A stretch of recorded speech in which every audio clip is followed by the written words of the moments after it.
ఒక గ్రామంలో సూరిబాబు అనే వ్యక్తి ఉండేవాడు. కాస్త బద్ధకం ఎక్కువే, కానీ కలలు మాత్రం పెద్దవి.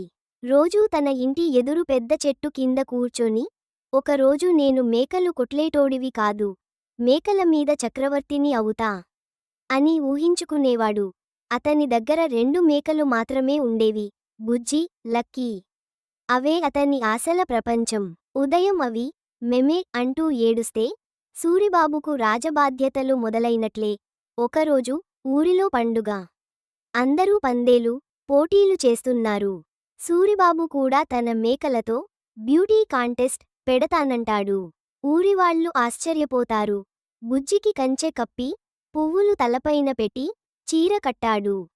లక్కీకి పంచె కట్టించి గాజులు తొడిగించాడు. పిల్లలు నవ్వుకుంటూ చూశారు. ఇవి మేకలే గదా, మోడల్స్ కాదు. కానీ సూరిబాబు మాట్లాడతాడు. ఇవి నా కుటుంబమే. ఇవి గెలిస్తే నేనెవరికీ తలవంచని రాజా. పోటీ మొదలైంది.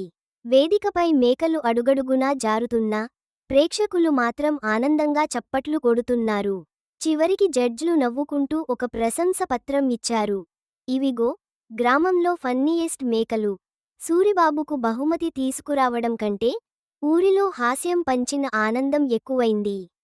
అప్పుడు తెలిసింది, కలలు కట్టుకోవచ్చు, కానీ వాటిని నవ్వుతూ ఆనందంగా నిజం చేయడమే గొప్ప విషయానికి.